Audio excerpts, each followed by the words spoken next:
¿Qué tal? Bienvenidos de nuevo a Entrevistados. Pues en una situación como la que sufrimos en general, de problemas con la economía, de crisis, esa palabra tan repetida en estos tiempos, vamos a hablar hoy de un sector que también está afectado por esa crisis. Vamos a hablar de jóvenes, de juventud, y con quién mejor que con la directora general de Juventud del Gobierno de Canarias, Laura Díaz. Bienvenida. Hola,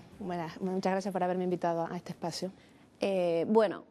Hablábamos de juventud, hablábamos del panorama que estamos viviendo en la actualidad y decíamos que también para los jóvenes es muy complicado buscarse ahora mismo un sitio en el mercado laboral. Sí, la verdad es que esta crisis que ha venido tan mal a todo el mundo, a toda la sociedad en general, a los jóvenes les está afectando especialmente porque las altas tasas de paro que se están dando en todo el país están afectando principalmente a los jóvenes, que suelen ser los primeros empleos los que tienen, los empleos más precarios y los que primero se eliminan. Y la verdad es que en ese sentido la crisis está cebándose con la gente joven de esta tierra. Bueno, está claro que se ha hablado en muchas ocasiones de lo importante que es la formación para todo el mundo, también para los jóvenes, entiendo. Sí, porque una de las circunstancias que se está dando en Canarias ahora mismo, por el que muchos jóvenes tienen más dificultades aún en conseguir un empleo, es que por la propia dinámica económica de Canarias, por el propio sistema económico, muchos jóvenes abandonaron prematuramente los estudios para ir al mercado laboral, para ir a trabajar en la construcción, para ir a trabajar en el sector servicios, que daba mucho dinero y a lo mejor con 16, 17 años dejaron de estudiar, dejaron de formarse para empezar su vida profesional. Ahora, cuando han sido expulsados, cuando ya no tienen ese trabajo, no tienen la formación adecuada y todavía les cuesta más. Por lo tanto, la formación toda la vida y más en estos momentos de crisis es un elemento fundamental para conseguir un trabajo estable y superar esta situación. Ese tipo de formación que está orientada a los jóvenes, ¿cómo está enfocada? Bueno, tenemos la educación formal, la que se da en los institutos, en los centros educativos, y luego después también tenemos una serie de programas, sobre todo para estos jóvenes que en determinados momentos por circunstancias han abandonado el sistema normalizado de educación. Tenemos, por ejemplo, los programas de escuelas taller, talleres de empleo y casas de oficio que pone en marcha el Servicio Canario de Empleo. También la Dirección General de Juventud colabora en estos programas para dar una formación teórico-práctica a los jóvenes. Durante un tiempo están en formación y a partir de ahí ya empiezan a trabajar en ámbitos profesionales que les vayan a permitir incorporarse al trabajo. Es decir, se están haciendo también pasos y poniendo en marcha proyectos desde hace tiempo para intentar fomentar la incorporación laboral a estos jóvenes que por circunstancias han dejado la formación, y luego pues obviamente está la formación reglada, la formación en centros secundarios, la formación profesional, la universidad, que también ahí tenemos un nicho muy importante para la formación de nuestros jóvenes. Ha hablado de talleres de empleo, de formación, digamos, alternativa un poco a los estudios universitarios o el formarse, el aprender una profesión, ¿no? Por ejemplo, en esos talleres mucha gente aprende incluso también a descubrir una serie digamos, no encuentro la palabra ahora, de cosas que uno no sabía que era capaz de hacer y de repente lo descubre, ¿no? Sí, porque de vocación. Sí, muy bien. Como es una formación teórico-práctica, o sea, se le da una serie de formación básica que deben de tener, pero enseguida ya empiezan a trabajar en algo práctico, en algo en lo que a lo mejor nunca se habían introducido. Por ejemplo, en reciclaje de equipos informáticos. Ahora mismo se está desarrollando en la Fundación IDEO, que depende del Gobierno de Canarias, una escuela taller de reciclaje de equipos informáticos de chicos y chicas que a lo mejor ni habían encendido un ordenador nunca, o simplemente habían tenido el ordenador en el instituto o en alguno de algún amigo, y ahora mismo están no solo aprendiendo a usarlo, sino aprendiendo a mejorarlo, a prepararlo, a actualizarlo y a buscarse la vida profesionalmente en un campo como este. Es decir, es una formación práctica, eminentemente práctica, que les va a descubrir nuevas habilidades que a lo mejor desconocían que tenían. Sí, porque además, cómo se ha ampliado esa formación, sobre todo teniendo en cuenta lo que decíamos del sector de la construcción, del sector de la hostelería, sectores que eran antes, digamos, que casi los únicos caminos que uno encontraba para formarse, y sin embargo ahora pues el mercado se ha abierto muchísimo más. Sí, yo creo que por ahí se deben enfocar las políticas de formación, las políticas de formación y empleo, a abrir nuevos nichos de estudios, de formación, de preparación para preparar a la gente hacia otros trabajos que no sean precisamente el sector servicios y el sector construcción, que son los primeros afectados por una crisis, y entonces pues tenemos que abrir nuevos campos. Y en ese sentido, desde el Servicio Canario de Empleo, en estos programas de escuelas taller, talleres de empleo, casas de oficio, se están primando aquellos proyectos novedosos que vayan más allá de formar a la gente en albañilería o formar a la gente en temas de hostelería, se están buscando otros nichos, por ejemplo, en el trabajo, en los servicios sociales, de ayuda a domicilio, en nuevas tecnologías, en energías renovables. Ese tipo de proyectos que están presentando nuestras instituciones locales, los ayuntamientos y cabildos, es lo que se está primando ahora para formar a nuestros jóvenes en otros campos que les permitan conseguir un trabajo estable y de calidad. Al margen de la formación, también la gente joven se encuentra con el problema de encontrar pues una vivienda asequible que puedan asumir pues a lo mejor con un sueldo de 1000 eurista, que es lo que más se lleva ahora. Y realmente pues el acceso a una vivienda también es complicado. Ahora con las ayudas en el alquiler también existe una bolsa de vivienda donde pueden acudir para intentar buscar una casa acorde con sus posibilidades. La verdad es que cuando me hablas de vivienda a mí se me alegra el alma, porque sinceramente es una de las políticas más efectivas que está haciendo el Gobierno de Canarias, y en materia de juventud es de las mejores que tenemos, no ya en Canarias, dicho ya también a nivel estatal, a nivel español, por el propio Ministerio de Vivienda, por la Federación de Empresarios, por mucha gente, que las políticas de vivienda del Gobierno de Canarias y las políticas de vivienda para jóvenes son muy efectivas, porque tenemos un programa de la Bolsa de Vivienda Joven con 24 oficinas en todo el territorio de Canarias, en las cuales las personas jóvenes pueden acceder a cualquier información y a cualquier trámite relativo a una vivienda, tanto para la compra como para el alquiler. Luego existen ayudas para el alquiler de una vivienda para los jóvenes, ayudas como la hipoteca joven para la compra con unas condiciones económicas muy ventajosas, incluso subvenciones para ayudar en esta hipoteca joven. Es decir, el Gobierno de Canarias se está mojando en tema de vivienda, lleva más de 10 años con este programa, está dando unos resultados estupendos, y por decirte una cifra, podemos hablar que en el año 2009 más de 7000 jóvenes, chicos y chicas de esta tierra con nombre, cara, apellido, pues han accedido a una vivienda, bien en compra, bien en alquiler, a través de los programas del Gobierno de Canarias. Porque además estamos hablando todo el tiempo de personas jóvenes, que se considera aproximadamente hasta los 30 años, aunque algunos nos sintamos jóvenes, aunque tengamos un poquito más. Pero esas personas, ¿qué es lo que tienen que hacer? Una persona que se plantea de repente pues que quiere emanciparse, que tiene ciertos problemas económicos o un sueldo limitado, y dice, bueno, pues yo quiero acceder a una vivienda. ¿Cuáles son los pasos que tengo que seguir? Bueno, lo primero es decidir ellos por sí qué quieren, alquilar o comprar. Tienen que analizar sus circunstancias personales, sus situaciones económicas, qué tipo de trabajo tienen, qué sueldo ganan, si se pueden permitir comprar una vivienda o no. Una vez que tengan esa decisión hecha, pueden acercarse a cualquiera de estas 24 oficinas de la Bolsa de Vivienda, donde personal especializado y formado les va a atender y les va a orientar. Es decir, yo quiero alquilar una vivienda, pero necesitaría alguna ayuda. Pues desde allí les informan, no solo hay una serie de viviendas que están dentro de la propia bolsa para alquilarse a unos precios tasados y limitados, y también les pueden ayudar a decir, mira, tienes estas líneas de subvenciones para que te beneficie. Es simplemente acercarte a una oficina de la Bolsa de Vivienda, porque allí de verdad te pueden informar y hasta tramitar cualquier necesidad que tengas. Y si decides comprar, igual, aparte de que hay un stock de viviendas para venta, también se tramita todos los pasos previos de la hipoteca joven canaria, te informan, te asesoran, te hacen los números, te hacen las cuentas y te ayudan en todo lo que necesitas. Sí, porque además no solo en las islas capitalinas, también en otras islas pueden acceder, pueden tener ese contacto, ese acceso a esa información. Sí, sí. Tenemos, ya te digo, 24 oficinas por todas las islas. Tenemos, en La Palma tenemos 3, en El Hierro tenemos 1, en La Gomera tenemos 1, en Tenerife, Gran Canaria es donde más volumen tenemos, en Lanzarote hay 2, en Fuerteventura hay 1, es decir, en todas y cada una de las islas hay una oficina de la Bolsa de Vivienda Joven que está a disposición de los jóvenes para que accedan a ayudas, a subvenciones, a información, a cualquier cosa que necesiten relativo a vivienda.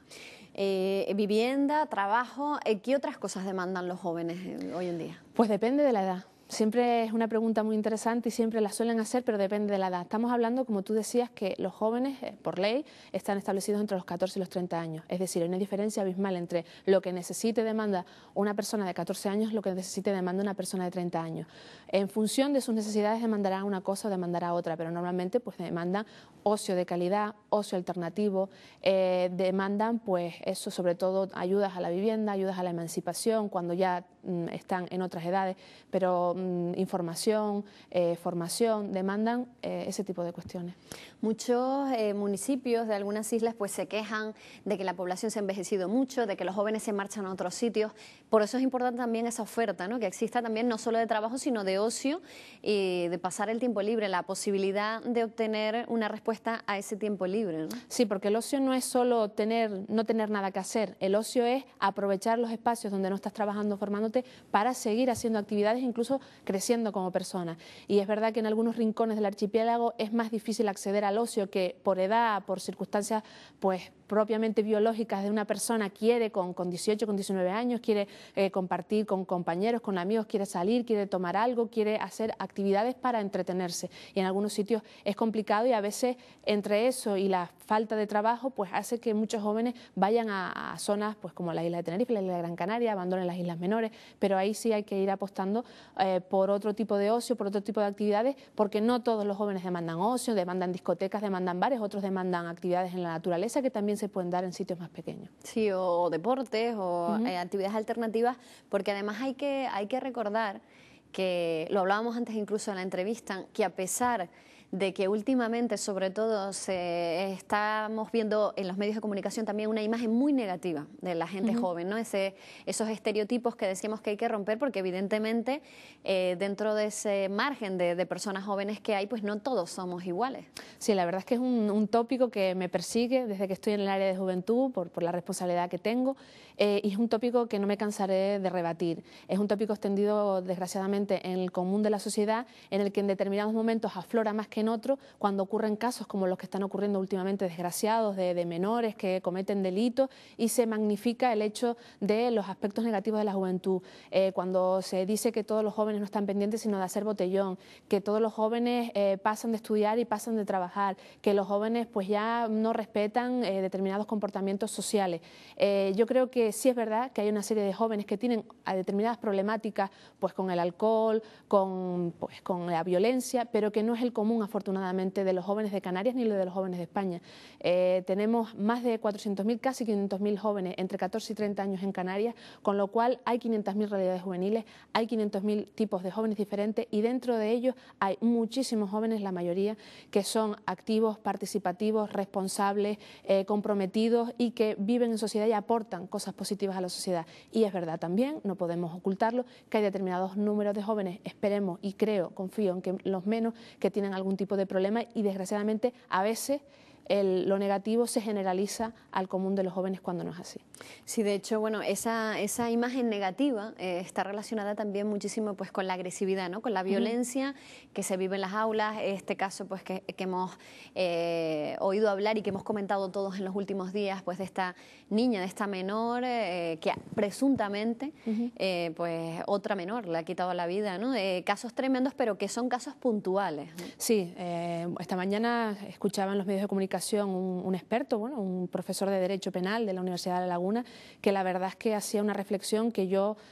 voy a verter aquí también, porque me parece acertadísima. Es decir, en todas las etapas ha habido violencia, ha habido problemas de peleas entre jóvenes, incluso hace 20, hace 30, hace 10 años. ¿Qué pasa? Que hoy en día, con la proliferación de los medios de comunicación, con la red que es Internet, donde la información fluye de una manera velocísima, se magnifica más, se da más cobertura, se da más visibilidad y se pone más en la calle y en la sociedad este tipo de circunstancias puntuales, y parece que eso es lo normal, que eso es lo común, cuando las estadísticas dicen que la delincuencia juvenil y que, por ejemplo, las medidas judiciales encerrados, es decir, las penas que se imponen a los jóvenes por cometer delitos y que los ponen en centros cerrados, está reduciéndose con el paso de los años. Es decir, hay menos delincuencia juvenil, lo que pasa es que de vez en cuando salen estos picos y estas alarmas sociales por casos muy concretos. Sí, es cierto que en estos casos también, y bueno, estamos cansados de escucharlo, es fundamental la educación que se recibe en casa, ¿no? Por parte de los padres. Sí, la verdad es que yo no soy madre todavía, soy tía y sé de lo que es un poco tener... Y trabaja con jóvenes, sí, además, sí. O sea, que está en contacto como si fuera madre, pero de mucho. Estoy en contacto con la realidad, y yo creo que la familia juega un papel fundamental cuando hablamos de juventud en cualquier cosa, en temas de sexualidad, en temas de empleo, en temas de formación, en temas de valores, cualquier cosa que tenga que ver con un joven que está en formación personal. Una persona de 18 años todavía se está formando a nivel personal, todavía se está construyendo como persona. La familia, su padre, su madre, su entorno familiar juegan un papel muy importante como transmisor de valores y de normas de comportamiento que deben ser las adecuadas para un comportamiento social adecuado de esta persona joven. El compromiso de los padres y las madres con la educación de sus hijos ayuda a que sus hijos se formen en unos valores más adecuados. También es verdad que cada vez los padres y las madres lo tienen más difícil. La sociedad ha cambiado, los núcleos familiares han cambiado, hay muchas familias monoparentales que se ven ante el reto de educar a los hijos en soledad, con el reto de además trabajar fuera y sacar adelante a esa familia, y entiendo que cada vez es más difícil, pero creo que debemos seguir apostando y apoyando a las familias para que den esa educación en valores, esa educación en ciudadanía que se debe recibir en la familia, porque la educación se recibe en la familia, la formación se recibe en las escuelas. Sí, porque ese también es un matiz importante, ¿no? Formación en las escuelas, pero educación en casa, ¿no? Sí, creo que las dos, bueno, en la escuela también te dan cierta educación, pero las bases las ponen tus padres, tu madre. Y no estamos hablando de normas de ponernos estrictos, de poner como hace 50 años, de que tu padre y tu madre era poco menos que incontestable y era una especie de respeto mezclado, a veces incluso con miedo. No, estamos hablando de una relación normalizada entre padres e hijos donde se transmitan una serie de valores y de comportamientos y de responsabilidades compartidas entre los padres y los jóvenes para que vayan creciendo en el compromiso de determinadas cuestiones que van a tener que desarrollar cuando ya sean adultos, para que sean jóvenes que se vean formando en el compromiso con los demás y en el respeto hacia los demás. Otro de los grandes asuntos, de los temas que siempre se tratan cuando se habla de jóvenes es la educación sexual también, esa formación básica importante para tener todas las herramientas para luego saber uno tomar una decisión con conciencia y sabiendo el alcance de las decisiones que tomamos, ¿no? Sí, afortunadamente el paso del tiempo ha beneficiado en este tema, se han eliminado muchos tabús y la formación y la educación sexual se ha generalizado desde los colegios, pasando por las campañas que hacen las instituciones como los cabildos o el Gobierno de Canarias en materia de educación afectivo-sexual para los jóvenes. Ha mejorado muchísimo, le ha dado mucha información a los jóvenes, ya no para que fomenten las relaciones sexuales, sino para que cuando llegue el momento de mantenerlas lo hagan desde el conocimiento de los riesgos que conlleva y de las medidas que deben tomar para su protección. Es verdad que hay mucha información y a pesar de eso tenemos que seguirla dando, porque a veces parece que lo sabemos todo y nos faltan muchas cosas que saber, y toda la información y toda la educación que se pueda dar en temas de sexualidad, hábitos de vida saludable en cuestión de vivencias sexuales debe seguir aumentándose con el paso de los tiempos para conseguir que los jóvenes vivan su sexualidad como algo natural, pero también con responsabilidad. Sobre todo porque todavía existe ese pudor, esa vergüenza de los menores, por ejemplo, o de una persona que va a iniciarse en una relación con otra persona y de repente pues se hacen muchas preguntas y a lo mejor el cauce o la vía, esa persona, esa fuente a la que consulta no es siempre la más adecuada, porque puede ser un amigo de la misma edad o con la misma inexperiencia, ¿no? Hombre, todavía cuesta acercarse a tu padre o a tu madre a preguntarle determinadas cosas, y yo entiendo que a muchos padres, a muchas madres les cuesta hablar de según qué cosas con sus hijos, ya no por miedo, sino hasta por pudor, porque es un tema que, bueno, que siempre se ha tenido ahí como en la puerta de atrás, pero hay cauces, hay vías en los colegios, en los centros de salud, se está haciendo información, educación sexual. Desde el Gobierno de Canarias, desde la Dirección General de Juventud, tenemos servicios como el Servicio de Información Sexual para Jóvenes, que funciona a través de un teléfono, atendido por profesionales expertos en la materia, totalmente confidencial, y también tenemos una asistencia por chat y por correo electrónico para que los jóvenes que tengan algún tipo de duda en sus inicios de relaciones sexuales, pues puedan preguntar, puedan consultar, para que quiten esos miedos y a veces esos tópicos que se van extendiendo y que son perjudiciales a la hora de iniciar sus primeros escarceos sexuales. Incluso es recomendable, supongo, que si una familia, unos padres, no solo en materia de sexualidad, sino en cualquier asunto, tienen dudas, acudan a un profesional que pueda orientarles, pues, no sé, para un problema puntual que se les plantee en casa, ¿no? Sí, afortunadamente cada vez hay más sitios a los que recurrir, incluso en los propios centros educativos tenemos equipos de orientadores, de psicólogos, de psicopedagogos que están a disposición de las personas, de los jóvenes que están en esos centros y de sus padres y de sus madres. Hay determinados problemas que a veces los padres no saben cómo enfrentar o determinadas circunstancias, y siempre hay profesionales a los que acudir para que te ayuden. Hay que superar ese miedo al que dirán y a qué me van a decir, por el bien de la relación entre padres e hijos y por el bien de los propios jóvenes, ¿no? Que a veces, ya te digo, piensan que lo saben todo cuando desconocen muchas cosas por la propia edad que tienen, ¿no? Que las cosas no se aprenden en un solo día y hasta con 80 años estás aprendiendo cosas. ¿Cuándo no más vas a aprender que cuando tienes 17, 18 años? Y lo que yo siempre digo es no pensemos, no nos pongamos una venda en los ojos que los jóvenes, que los chicos de 17, 18 años no van a querer mantener tener relaciones sexuales. Es decir, no darles información no va a evitar que las mantengan. Lo que va a hacer es que cuando las mantengan sin conciencia de lo que tienen que hacer para evitar embarazos, para evitar enfermedades y para evitar problemas. Otra cuestión, estamos en un momento en el que, pues, evidentemente los medios de comunicación, la televisión, es prácticamente la mayor fuente de información, aparte de Internet,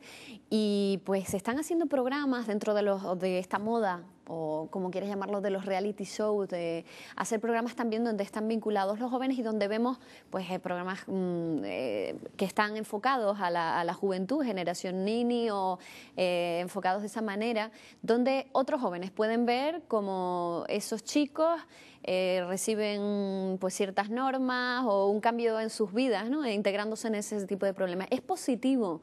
que otros jóvenes reciban ese mensaje? ¿Sirve un poco para cambiar la conciencia o todo lo contrario? Personalmente creo que este tipo de programas no creo que sirvan para concienciar a los jóvenes absolutamente nada, porque son programas que están hechos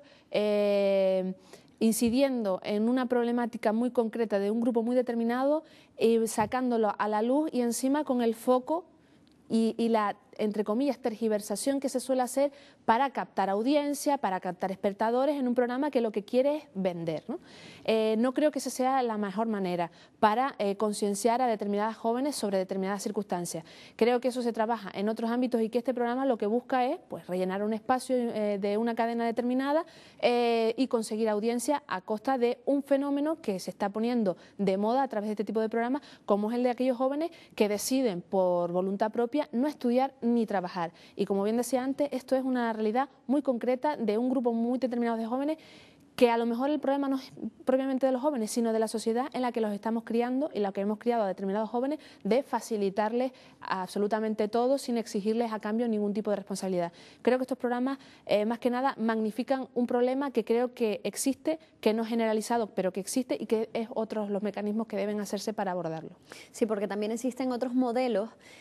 también enfocados fundamentalmente a la gente más joven, pues para bailar, para sacar cualidades personales a la luz, para supuestamente conseguir que esas personas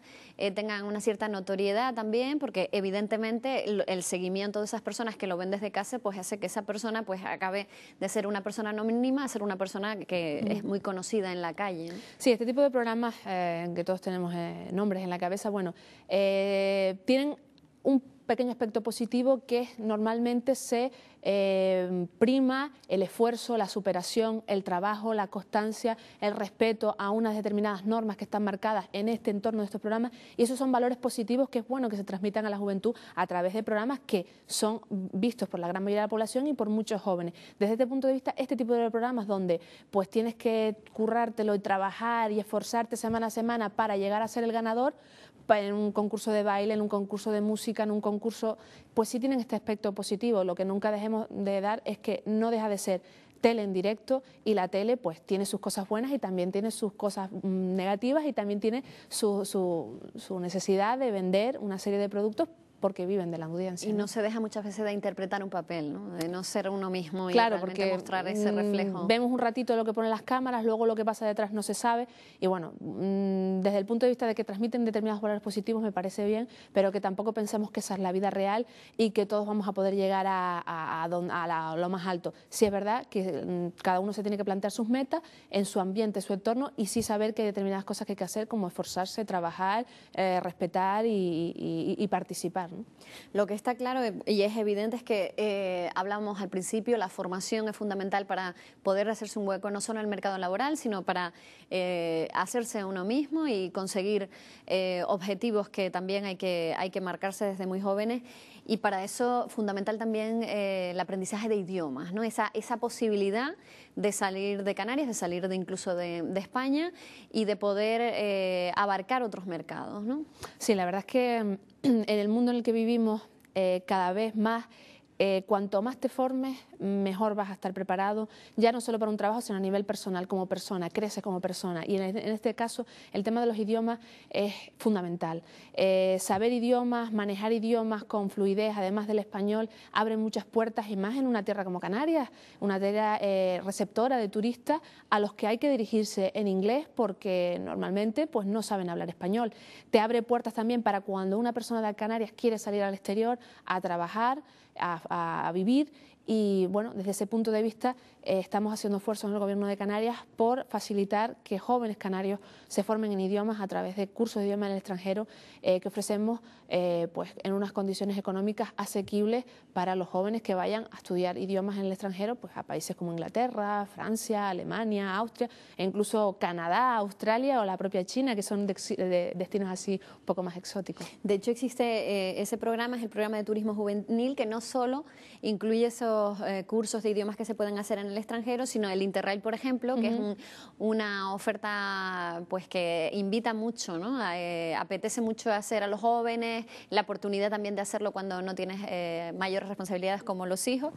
y también la gestión de reservas de albergues en más de 300 ciudades del mundo, tengo entendido. Sí, el programa de turismo juvenil lleva, aparte de la gestión de los cursos de idiomas, lleva pues otra serie de actividades, como por ejemplo el Interrail. Mucha gente sabrá lo que es el Interrail, otra gente no lo sabrá. Es un acuerdo que hay a nivel europeo, donde España también está, de una serie de billetes a un coste muy reducido para que los jóvenes pues, puedan moverse por todo el territorio europeo en trenes a un precio reducidísimo, es decir, pueden visitar todo el continente a un precio bastante asequible, y aparejado va la gestión de los albergues, porque si estamos ahorrando en el transporte, pues también tendremos que ahorrar en el alojamiento y a lo mejor no podemos permitirnos quedarnos en un hotel, con lo cual una serie de red de albergues a nivel europeo que también se gestiona la reserva a través de la Fundación IDEO del Gobierno de Canarias, para ayudar a que el joven que quiera pueda conocer otros territorios sin que tengan que poner en la mesa mucho dinero. Tendrán que poner algo, obviamente, pero a unas condiciones asequibles. Y viajar también hace crecer a la persona y la forma en otros aspectos que yo creo que también son positivos. Y sobre todo la experiencia, ¿no? Conocer otras culturas, integrarse con otras personas que están en situaciones diferentes. Además está, de cara al verano, que esos viajes pues son muy atractivos, los campos de trabajo u otras opciones que da también la Dirección General de Juventud para los jóvenes que nos estén escuchando y que este verano pues no sepan lo que hacer, que hay varias alternativas, ¿no? Sí, evidentemente en verano es una época de actividades por excelencia para los jóvenes, porque pues la gran mayoría están estudiando, dejan de estudiar en verano, y siempre hay que ofrecerles estas alternativas de ocio que hablábamos antes, para que puedan aprovechar su tiempo libre, no solo pasándolo bien, sino sacando algo también para ellos. Cuando viajan, por ejemplo, con el Interrail, conocen culturas, conocen países y van creciendo como personas. Si se decantan por hacer los campos de trabajo que pone en marcha todos los años la Dirección General de Juventud en colaboración con determinados ayuntamientos de Canarias, estás también no solo haciendo una actividad lúdica, sino también participando en una labor de voluntariado, porque un campo de trabajo consiste en estar 15 días trabajando voluntariamente en una actividad a propuesta de la entidad que recibe el campo de trabajo, y a cambio recibes alojamiento, comida y actividades complementarias de conocimiento del entorno donde estás. Estamos hablando de que en Canarias este año vamos a tener, me parece que son 6 campos de trabajo, y que vamos a tener la posibilidad a los canarios, a través de que Canarias ofrece 6 campos de trabajo, a su vez nos van a ofrecer a los canarios plazas en la península y plazas en el extranjero para hacer este tipo de campos de trabajo. Así que yo en breve vamos a abrir el plazo ya en pocos días. Los animo a todos los jóvenes a que estén pendientes de la convocatoria y que se animen a hacer un campo de trabajo, porque es una experiencia que personalmente en su momento viví como joven, cuando era un poquito más joven que ahora, y es una experiencia que te ayuda a conocer gente, a conocer entornos y sobre todo a dar algo a los demás a cambio de muy poco. Llegamos al final de la entrevista, pasa el tiempo muy deprisa, y a mí me gustaría que pues en un minutito la directora general de Juventud del Gobierno de Canarias nos dijera cuál es el objetivo, qué queda pendiente. Bueno, queda pendiente mejorar todo lo que existe, y queda pendiente seguir luchando contra el desempleo y buscando empleo estable y de calidad para los jóvenes de Canarias. Y esto es una tarea no exclusiva del Gobierno de Canarias, es una tarea exclusiva y compartida y fundamental que se lidere por el Gobierno de España y colaboren las comunidades autónomas, en este caso Canarias. Hay que buscar la fórmula entre todos de que dejen de ser los jóvenes los primeros afectados cuando crece el paro y de que los trabajos para los jóvenes sean dignos y de calidad. En esa línea creo que todos tenemos que arrimar el hombro, todas las administraciones, incluida la Unión Europea, que ahora mismo está trabajando una resolución sobre inclusión activa de los jóvenes para la lucha contra el paro y contra la pobreza. Yo creo que ese es el gran reto pendiente, porque todos, tarde o temprano, los jóvenes van a llegar a querer un trabajo para poder empezar una vida propia